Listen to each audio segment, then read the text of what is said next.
Senator, my friend. Senator, welcome. Welcome. Welcome. Tafadhali. Thank you so much. Hizi gari nitasoma hapa, naomba uweze kuziondoa mahali. KCS 909D, KBA 19U, KBP 487F, KCZ 965D, KBL 903F, KCL.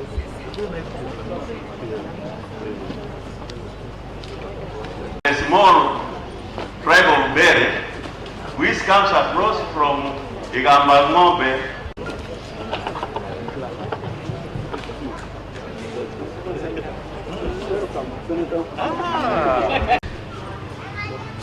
Or even in preparing this remarkable ceremony of our brother and a member of our council. Interestingly enough also, Joe was very witty, just like his brother, Norman. And I've seen the same wit coming through the son. And literally it seems to run through the entire family. Joe was witty. Joe could speak. Joe, by the way, understood the deep state.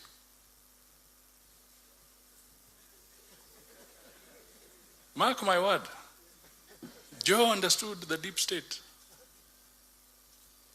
His father was a chief. His grandfather was a chief.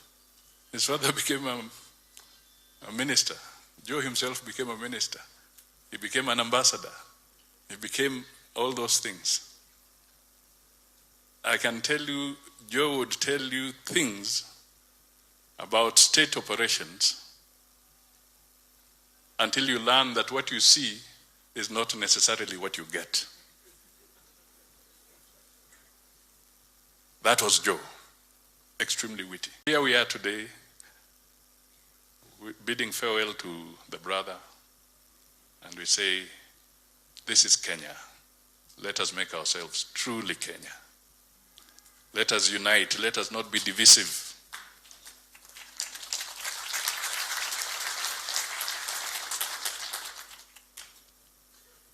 Let us build consensus on many issues. Let us walk away from this notion that if you have a different opinion from mine, you've become an enemy. Let us make our civil service work, because the debate around the BBI has gone on and on and on. And I can tell you for free, we are reaching a stage where you are paralyzing the public service, because one is looking and wondering, are you for BBI or anti-BBI? Let us put closure in a very well-organized way with broad consensus so that this matter is behind us and we can unite again as a Kenyan to focus on the recovery of the economy of this country. That should be our singular goal. And his brother, this gentleman, gave us a lot of help in Parliament. Kibaki made a good choice to make this guy a whip.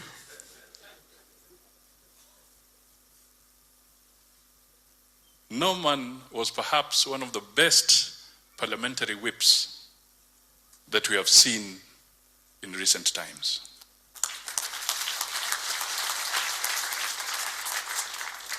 Cut from the same cloth. A chip of the old block. Nyagah'S Senior. He would organize Kibaki's government, and especially as in the build-up to the opposition, because he was first before the last few days of Moi and then after. This guy would organize the opposition so well, and we lost a lot of motions because he would cheat us that we are going to support this motion. There's no issue here. Si hii ni kitu kidogo tumekubaliana. And then we stream out as those in the government bench. You stream out, you disappear, you go to your offices, you do what? When he has established that the critical mass has disappeared, Joe Norman would come back to the floor and say, we want to pull the vote now. Mr. Speaker, what is that phrase you use? Can you put the question? My friend, we could do nothing. Magari zimeenda. You cannot rush back to that chamber. And this guy was able to get us into that kind of corner. Let me just say one thing. The picture of the Pentagon that was there, it's in the program. That was quite a moment.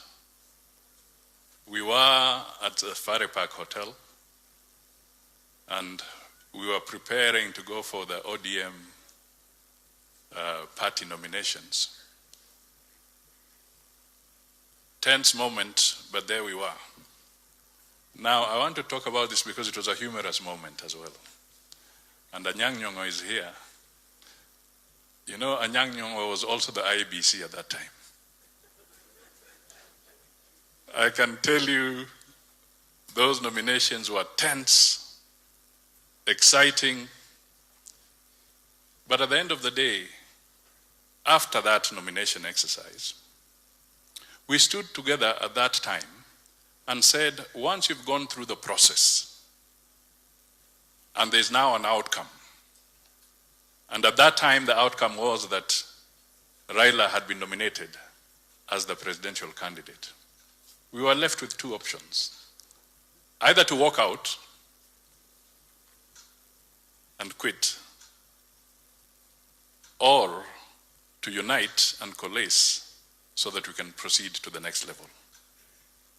We chose the latter. We united at that time and we moved on. Why do I speak to this? I speak to this because Joe was a diplomat. Joe played a role in making sure that we remain together.